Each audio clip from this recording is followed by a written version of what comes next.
Debido a que en las clases de la escuela dominical hemos estado tratando temas como la venida del Señor Jesucristo, la segunda venida del Señor Jesucristo, también estuvimos mirando algo acerca del anticristo. ¿Recuerdan que estuvimos tratando eso en una de las clases pasadas? Entonces consideré que tal vez valdría la pena de tratar de tener un panorama de las cosas que han de suceder en el futuro.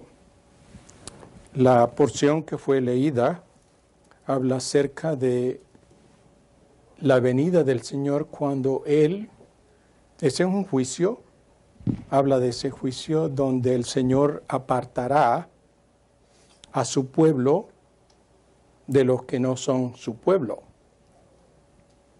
Ese es considerado, o se llama, el juicio de las naciones, cuando el Señor Jesucristo va a tratar con la gente acerca de cómo trataron a su pueblo.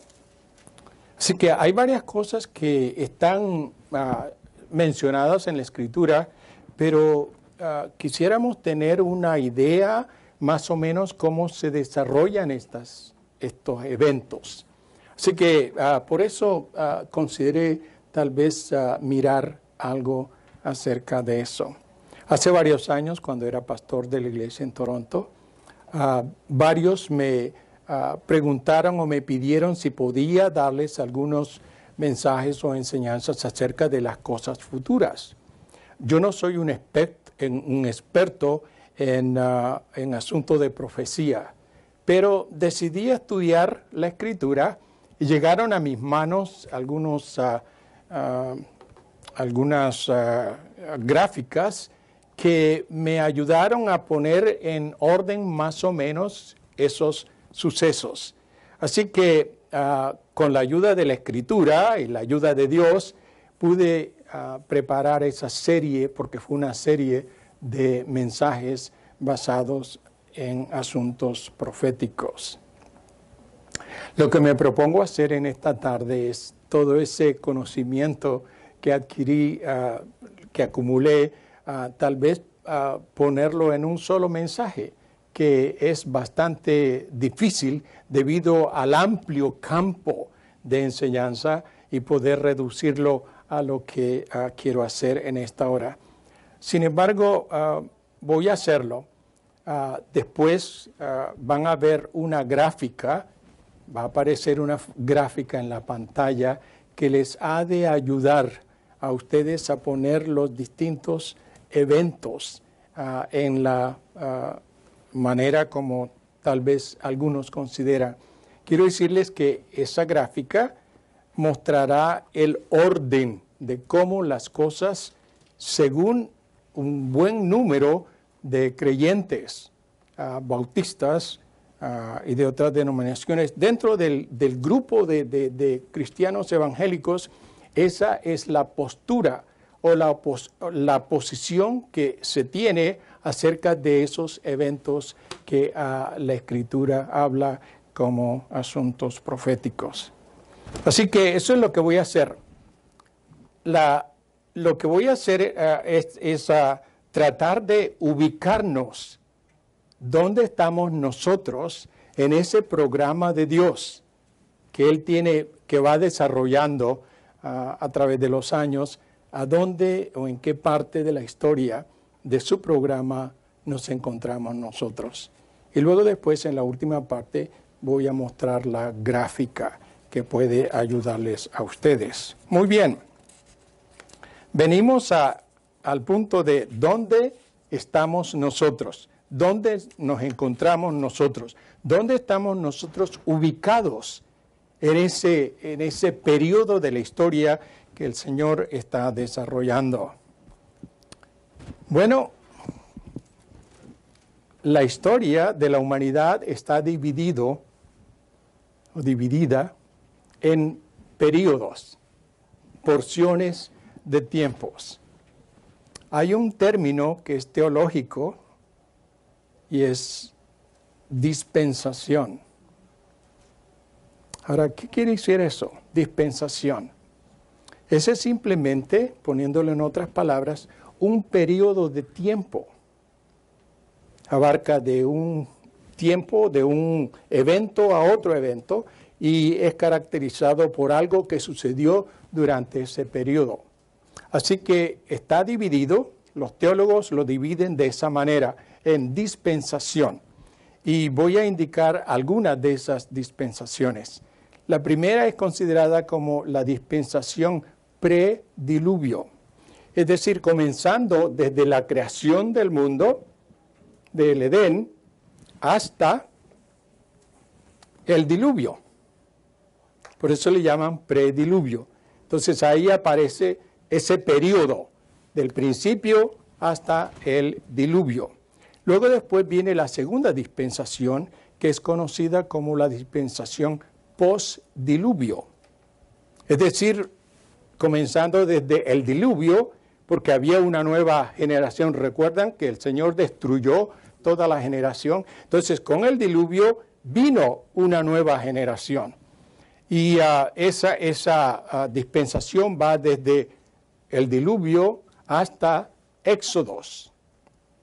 En ese periodo, en esa dispensación, se encuentran los patriarcas, la historia de los patriarcas, como también la de los jueces. Ustedes recuerdan que el pueblo de Israel fue dirigido, guiado por jueces. Bien, entonces del diluvio hasta Éxodo es conocido como la dispensación postdiluvio. Luego venimos a la tercera dispensación, que comienza con el Éxodo. Recuerda que Dios sacó a su pueblo de Egipto, lo llevó al desierto, y algo muy extraordinario sucedió en el desierto, además de los problemas que se presentaron, pero fue el tiempo cuando Dios dio a Moisés, ¿qué cosa? La ley, ¿recuerdan? En el desierto, allá Dios le dio a Moisés la ley para que el pueblo se guiara, se pudiera dirigir a través de esos principios, porque hasta entonces no había ley. ¿Recuerdan? Que no había ley. Solamente cuando llegamos a Éxodo, al desierto, es cuando encontramos que Dios comienza a indicarle al pueblo cómo debían ellos de vivir. Así que del Éxodo, del desierto, eso siguió hasta cuando vino el Señor Jesucristo. Y esa dispensación es conocida como la dispensación de la ley. El pueblo o Dios se manifestaba al pueblo a través de la ley. Así que ahí tenemos esos periodos: prediluvio, postdiluvio y la dispensación de la ley. Ahora, la dispensación de la ley termina en una forma muy interesante. Termina cuando el Señor Jesucristo vino a este mundo. ¿Cómo así? Bueno, ustedes recuerdan que cuando estaba el Señor Jesucristo, el pueblo de Israel celebraba la Pascua, tenían los sacrificios, tenían los servicios del templo, todo eso funcionaba, que era parte de la ley.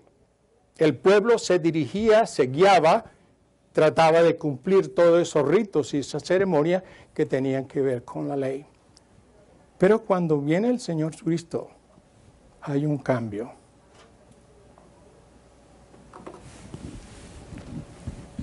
Cristo viene, es crucificado, resucitado, y después comienza lo que se llama la iglesia. Ahora, ese periodo de la cruz, diciendo desde Cristo hasta este punto en la historia, nosotros estamos viviendo eso. Es conocido como la dispensación de la gracia. Ya los judíos no tienen el templo. Le estaba diciendo a Leo que ayer estaba mirando, traté de sacar información acerca de cómo fue destruida Jerusalén y el templo. En el año 70 fue cuando invadieron los romanos a uno de los emperadores. Tengo por ahí la información, pero en el año 70 uno de los emperadores llegó y sitió la ciudad de Jerusalén, la conquistaron y destruyeron el templo. Todo ese conjunto de ceremonias y de ritos se fue al suelo, desapareció. Tanto es que hoy día no hay sacrificio de cordero, no hay templo. Tienen las sinagogas que los judíos celebran, pero no tienen todo ese ceremonial. ¿Por qué? Porque estamos bajo otra dispensación, que es conocida, llamada, como les he dicho, la dispensación de la gracia. Ahora es interesante entrar a esa dispensación y también nos preguntamos, ¿cómo sabemos nosotros que estamos dentro de ese periodo, de esa dispensación? Bueno, la respuesta nos la da Pablo, pero nosotros tenemos esa respuesta nosotros mismos, porque nosotros no somos judíos, empezando por ahí. No somos judíos, no tenemos templo, no celebramos la Pascua, no hacemos todo el ritual de los judíos. ¿Cómo llegamos nosotros entonces a establecer una relación estrecha e íntima con Dios? Y ahí entra la palabra gracia, por la obra de Cristo. Por fe en esa obra, nosotros obtenemos vida eterna y un acercamiento único con Dios. Ahora es interesante cómo sucedió o cómo sucede esa transición de lo que es la ley a lo que es la gracia. Y gracias a Dios porque Dios usó a Pablo en una forma extraordinaria. Pablo hace un trabajo tremendo para explicarnos todo ese misterio y toda esa transición de cómo la ley termina y entonces entra ese periodo de la gracia. Pablo en el libro a los Romanos presenta 3 capítulos. Y será bueno que cuando tengan tiempo puedan leer esos 3 capítulos, porque ahí Pablo explica en forma extraordinaria y bien clara esa transición. Capítulo 9, capítulo 10 y capítulo 11. 3 capítulos. Voy a concentrarme en la última parte del capítulo 11, porque ahí es donde entramos nosotros. Así que, miren conmigo capítulo 11. Pero si tienen tiempo, cuando tengan tiempo en casa, pueden leer esos 3 capítulos, porque les puede ayudar bastante en cuanto a cómo es que Dios escogió al pueblo y cómo es que nosotros no pertenecemos a los judíos y todo ese asunto. Bien.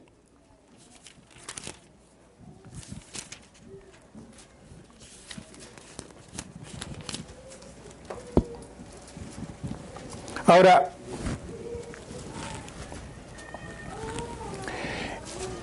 vamos a notar que Dios en su plan, en su programa, comienza a tratar con otro pueblo, además del pueblo judío. Isaías habla de eso. Ahora no voy a entrar en lo que dice Isaías, pero Isaías habla acerca de eso. Pero quiero que miremos lo que Pablo nos dice con relación a ese trato de Dios con el pueblo no judío. Pero quiero que noten 2 cosas, a lo menos, que eso yo considero que es como abriendo la brecha para que Dios se manifieste y se exprese al pueblo no judío. ¿Recuerdan el capítulo 4 de Juan? El encuentro del Señor con la mujer samaritana. Ella no era judía. Ella pertenecía al pueblo gentil. Y sin embargo, el Señor se acerca a esta mujer. Y recuerdan las palabras de ella cuando le dice al Señor, ¿cómo es que tú tratas conmigo que yo no soy judía? Y entonces el Señor le habla acerca del don de Dios. Y no solamente trata con ella, pero entonces ella va a Samaria, al pueblo, y entonces se trae un montón de gente. Dice que como 300 personas vinieron para escuchar al Señor. Esos no eran judíos, esos eran samaritanos. Así que ahí vemos cómo Dios está comenzando a manifestarse y a tratar con este pueblo que no es judío. Si nos vamos al capítulo 10 del libro de los Hechos, tenemos una historia extraordinaria. Capítulo 10 dije, ¿no? De Hechos.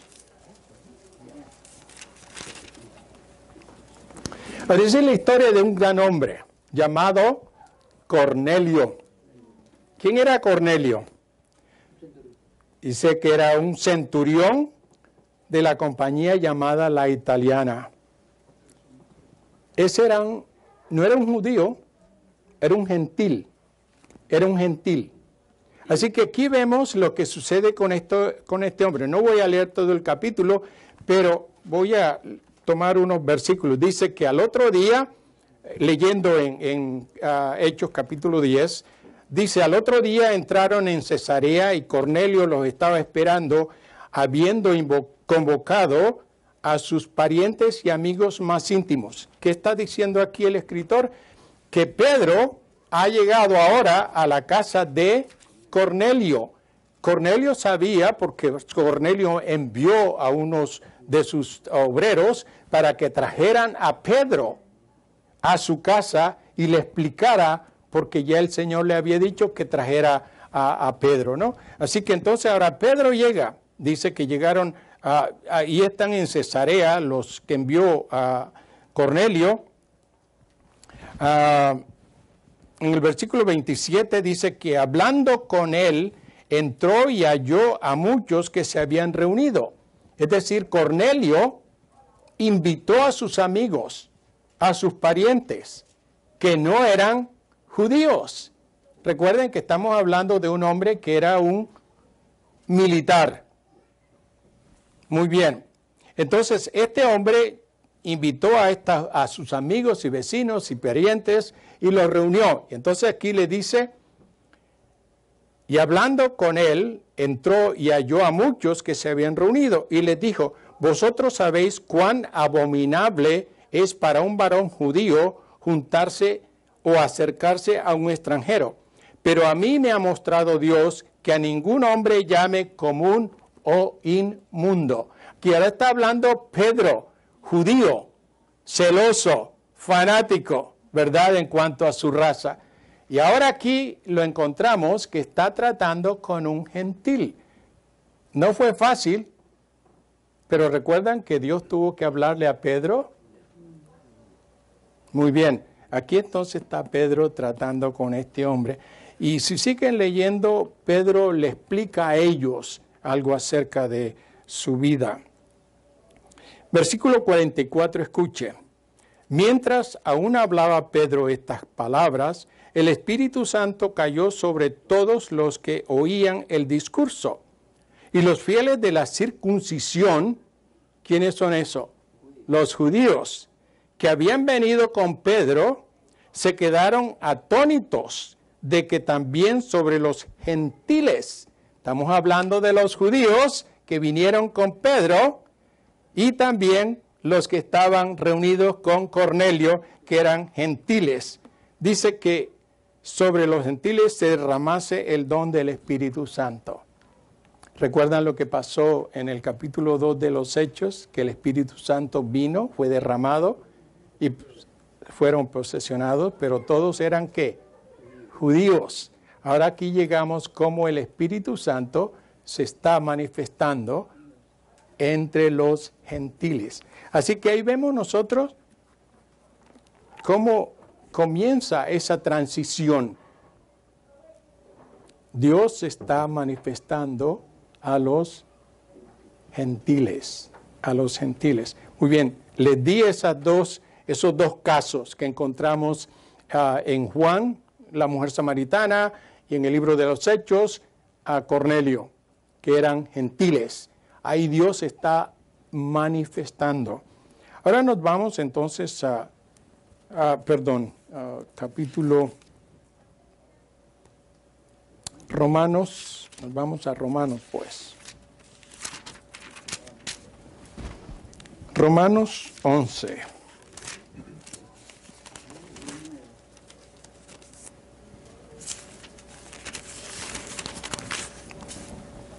Ahora, si usted lee en Romanos, yo le dije que tres capítulos, ¿no? La elección de Israel, capítulo 9, luego en el capítulo 10, sigue hablando Pablo acerca de su gente.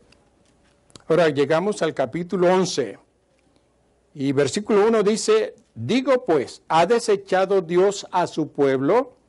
En ninguna manera, porque yo soy israelita, de la descendencia de Abraham, de la tribu de Benjamín. Dios estaba poniendo a un lado al pueblo judío. Recuerda que el pueblo judío pidió que hiciera lo que hicieran con ellos porque rechazaron al Maestro, crucificaron al Señor Jesucristo, y ellos dijeron, los judíos dijeron, que venga sobre nosotros lo que sea, pero lo rechazaron. Así que entonces Dios ahora se manifiesta, comienza a manifestarse hacia el pueblo gentil. Y eso es lo que Pablo entonces nos está diciendo, que ciertamente Dios había puesto a un lado al pueblo judío, pero todavía quedaba un remanente, y él era uno de esos. Pablo era uno de los judíos que pertenecía, que era parte de ese remanente que Dios no había votado completamente. Ahora, versículo 13 del capítulo 11 nos dice lo siguiente, porque a vosotros hablo, gentiles, Pablo se está dirigiendo a los gentiles, por cuanto yo soy apóstol a los gentiles, honro mi ministerio. ¿Se dan cuenta? Que ahora Pablo, este judío celoso, Dios lo aparta para que llegue a ser el predicador, el mensajero hacia el pueblo gentil. Y Pablo eso es lo que está diciendo en el versículo 13. Hablo gentiles por cuanto yo soy apóstol a los gentiles. Pablo era el apóstol a los gentiles, Pedro era el apóstol a los judíos. Así que hay esas dos diferencias. Muy bien. Ahora nos vamos a los versículos 17. Mire lo que dice Pablo. Pues si alguna de las ramas fueron desgajadas, y tú siendo olivo silvestre, habla acerca de las ramas que fueron desgajadas. ¿De dónde? Fueron desgajadas del árbol del pueblo judío, ¿verdad? Él está usando esa metáfora. Habla acerca de las ramas que fueron arrancadas, fueron quitadas. Dice Pablo, si alguna de las ramas fueron desgajadas y tú, siendo olivo silvestre, se refiere a los gentiles, porque le está llamando olivos silvestre, ¿verdad? Han sido injertados en lugar de ellas. Es decir, que Dios arrancó unas ramas de las naturales, de las que pertenecían al verdadero olivo, Dios las arrancó y en su lugar dice Pablo que injertó ramas que no eran del olivo verdadero. Eso es lo que está diciendo. Y en lugar de ellas, y ha sido hecho participante de la raíz y de la rica savia del olivo. ¿Me siguen? Cómo Dios arrancó o quitó, puso a un lado parte del pueblo de Israel y en su lugar comienza entonces a injertar ramas del olivo silvestre, que eran los gentiles. Muy bien, seguimos. Ahora Pablo se está dirigiendo a los gentiles. No te jactes contra las ramas. y si te jactas, sabes que no sustenta tú a la raíz, sino la raíz a ti. Pues las ramas, dirás, fueron desgajadas para que yo fuese injertado. Pablo está dirigiéndose a los gentiles y dice, mira lo que le pasó a los judíos, a las ramas que estaban pegadas en el olivo. Por la incredulidad, Dios las arrancó y en su lugar los insertó a ustedes. Ahora, no se vayan a elevar mucho. Eso es lo que está diciendo. Versículo 20. Bien, por su incredulidad fueron desgajadas, pero tú por la fe estás en pie. No te ensoberbezcas, sino teme. Porque si Dios no perdonó las ramas naturales, a ti tampoco te perdonará. Mira pues la bondad y la severidad de Dios. La severidad ciertamente para con los que cayeron, los judíos que fueron arrancados, ¿verdad? Pero la bondad para contigo, los gentiles, que fueron tomados, olivos silvestres, y los enganchó, los conectó al verdadero olivo.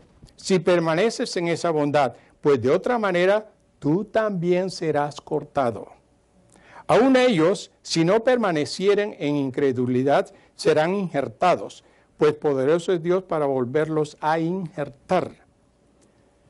Porque si tú fuiste cortado del que por naturaleza es olivo silvestre, y contra naturaleza fuiste injertado en el buen olivo, ¿cuánto más estos que son las ramas naturales serán injertados en su propio olivo? Qué explicación más tremenda, ¿eh? Dios, por la incredulidad de ellos, los arrancó y en su lugar injertó los que por fe creyeron. ¿Recuerdan? Les mencioné a la samaritana, les mencioné a Cornelio. Por fe, no eran judíos, pero fueron injertados. Pedro vino, habló con Cornelio y se dio cuenta de lo que Dios hizo. Dice, no, esto es de Dios. Dios está haciendo ese trabajo. Así que Pablo está explicando lo que Dios ha hecho. Puso a un lado al pueblo de Israel. Se terminó el templo, se terminaron los ritos, no existe sacrificio, no hacen toda esa cantidad de ceremonias, porque Dios cambió, puso la vista en un pueblo gentil. Ese somos nosotros. Ahora escuche. Porque no quiero, hermanos, que ignoréis este misterio, para que no seáis arrogantes en cuanto a vosotros mismos, que ha acontecido a Israel endurecimiento en parte, hasta, escuche esto que es importante, hasta que haya entrado la plenitud de los gentiles. Qué bonito. Dice, mira ustedes gentiles, no se vayan a elevar mucho. Es un misterio, dice Pablo, pero no sean arrogantes en cuanto a vosotros mismos, que lo que ha acontecido en Israel, el endurecimiento, en parte, hasta que haya entrado la plenitud de los gentiles, y luego todo Israel será salvo, como está escrito. El periodo de la gracia de Cristo hasta nuestros tiempos. Usted va por todas partes en el mundo y encontrará grandes iglesias, templos, gente que adora a Dios. Váyase a Cuba y usted encontrará iglesias grandes adorando a Dios.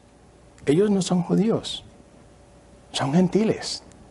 Nosotros estamos aquí. ¿Cuántos de ustedes tienen la sangre azul? Ninguno.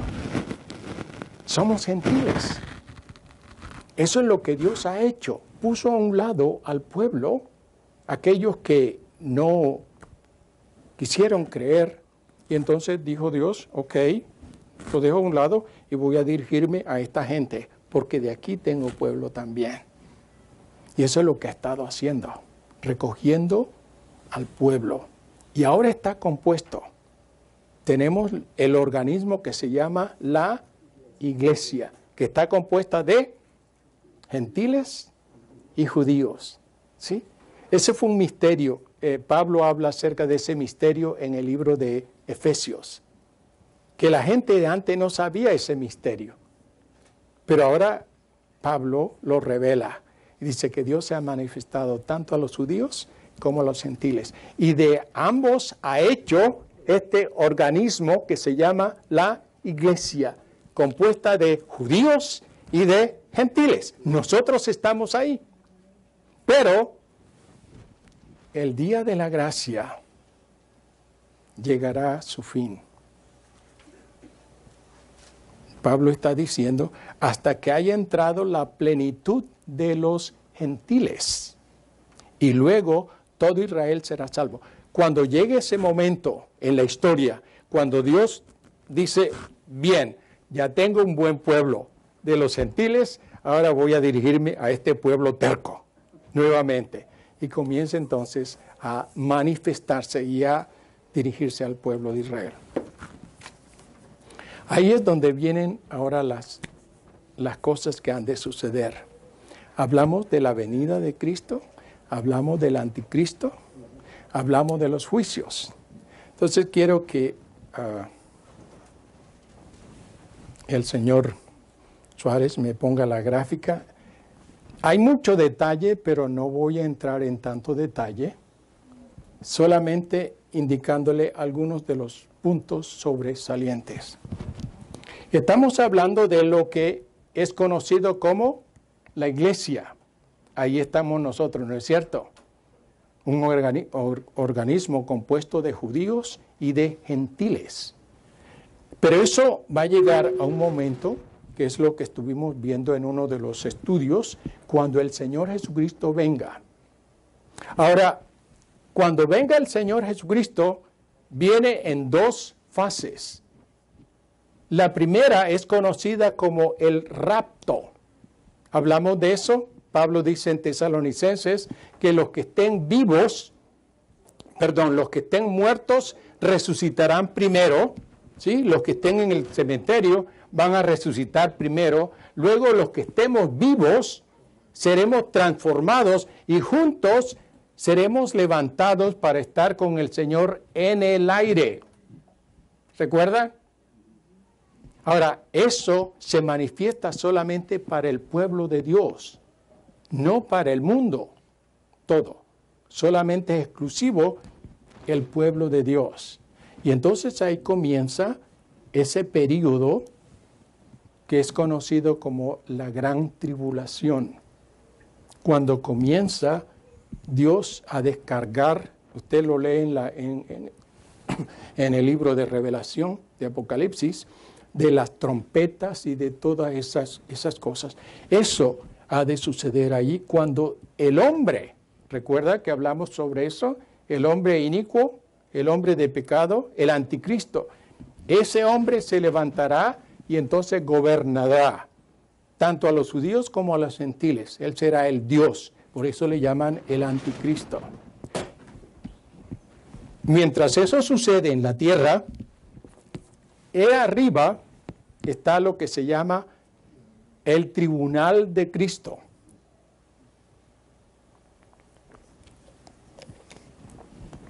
Ahora, en ese tribunal, ese no será un juicio para decidir quién se salva o quién no se salva. Ese es un tribunal donde los creyentes se presentarán delante del Señor para dar respuesta a lo que hicieron o cómo vivieron ellos, de lo bueno y de lo malo que hicieron. Eso se llama el tribunal de Cristo, que se encuentra en 2 de Corintios. Hay otras citas, pero eso es como aparece, el tribunal de Cristo. Y según Ezequiel y otros escritores, de la Biblia hablan acerca de las semanas, habla de 7 semanas y consideran que ese periodo del anticristo serán 7 años de la tribulación y entonces la segunda parte, la gran tribulación. Y cuando eso sucede, llega al fin, entonces vendrá la revelación del Señor Jesucristo, cuando bajará a la tierra, porque cuando se manifieste en la primera parte, Él no baja a la tierra. Pablo dice que nos quedaremos con Él en el aire. Pero luego bajaremos y el Señor bajará al monte de los olivos. ¿Recuerda cuando Él se fue, que llevó a los discípulos al monte de los olivos? Y cuando Él se levanta, aparecen 2 ángeles que les dicen, este mismo Jesús que habéis visto subir, así vendrá como la habéis visto. Y según los estudiantes, Él bajará al monte de los olivos. Cuando llegue eso, entonces se comenzará lo que se llama el periodo del milenio. Usted lo lee en el libro de Apocalipsis, el milenio, capítulo 20. Ahí habla acerca del milenio. En ese tiempo el Señor Jesucristo reinará con su pueblo. Y dice que Satanás será atado, será enviado a ese lugar donde quedará atado sin que moleste a los creyentes, a ninguno, porque estará atado, ¿no?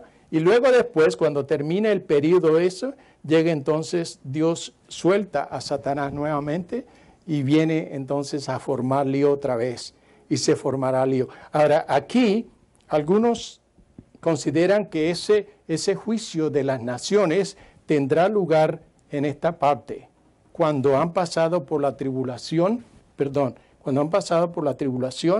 entonces llegará el juicio de las naciones, cuando Cristo juzgará a los pueblos como trataron a su pueblo.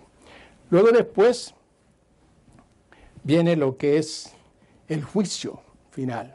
Ahora, como ustedes notan, cuando se levantan los muertos en Cristo, los que no eran cristianos, ellos no se levantan. Ellos continúan muertos y seguirán hasta cuando llegue ese punto, cuando aparezca el día del juicio final. En Apocalipsis habla mucho de eso. Ahí será donde se levantarán todos, desde Adán hasta aquellos tiempos. Serán presentados, tal vez vale la pena que mire en Apocalipsis, capítulo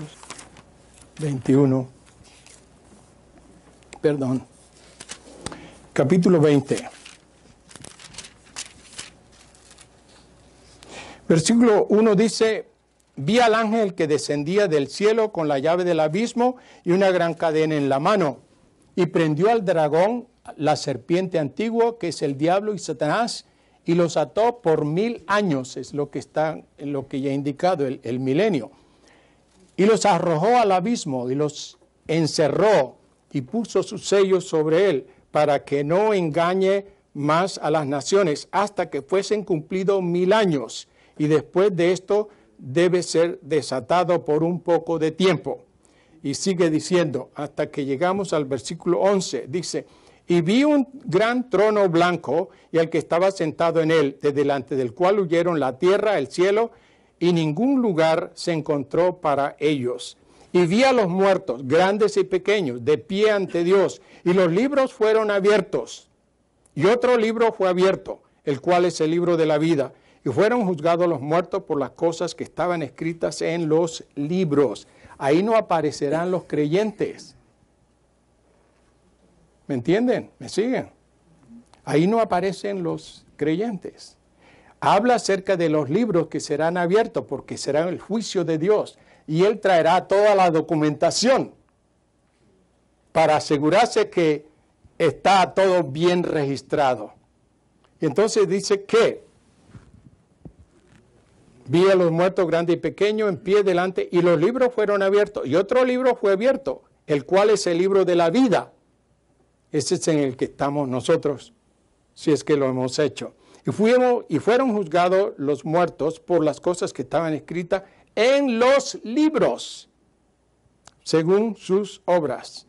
Y el mar entregó los muertos que habían en él, la muerte y el Hades entregaron los muertos que habían en ellos, y fueron juzgados cada uno según sus obras. Y las muertes y el Hades fueron lanzados al fuego, al lago de fuego. Esta es la muerte segunda. Y el que no se halló escrito en el libro de la vida fue lanzado.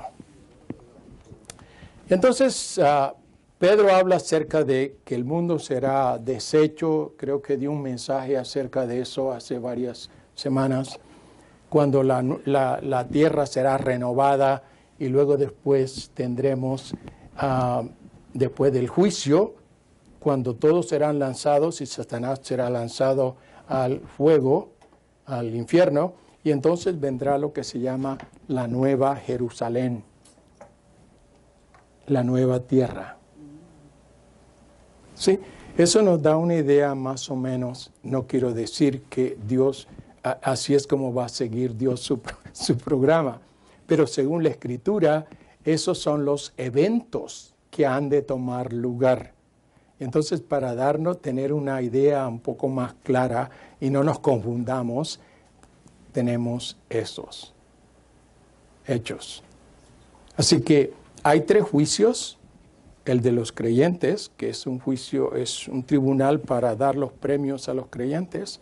Después habrá el juicio de las naciones, donde Cristo juzgará a los pueblos de la manera que han tratado a los judíos. Por eso los Estados Unidos trata bien a los judíos, porque ellos saben la historia.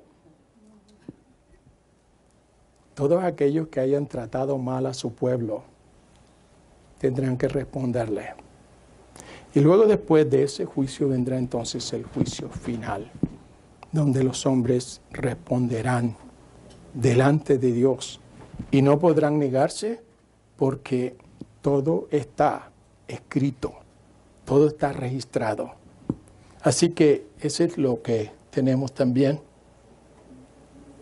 Bien, eso les da una idea de cómo los eventos que la Escritura nos habla se han de desarrollar. Para nosotros la lección es, le damos gracias a Dios que nos tomó en cuenta, que nos consideró y que puso a un lado por un tiempo a su pueblo para manifestarse en nosotros.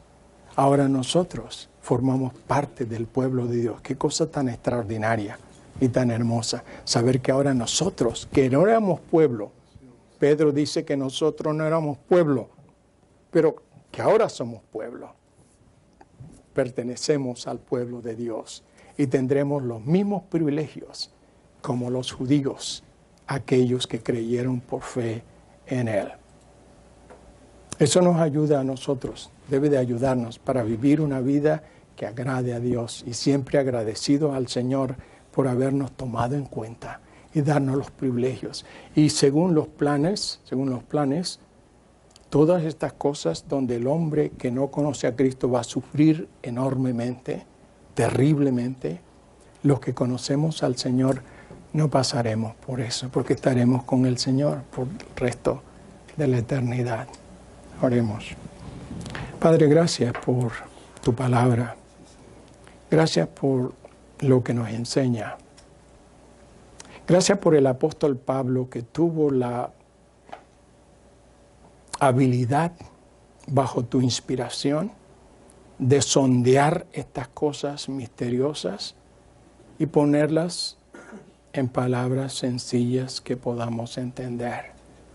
Te damos gracias porque un día, como ramas de olivo silvestre, fuimos injertados en el verdadero olivo y recibimos la savia, la vida eterna y todos los privilegios que recibimos por estar atados a ese olivo verdadero.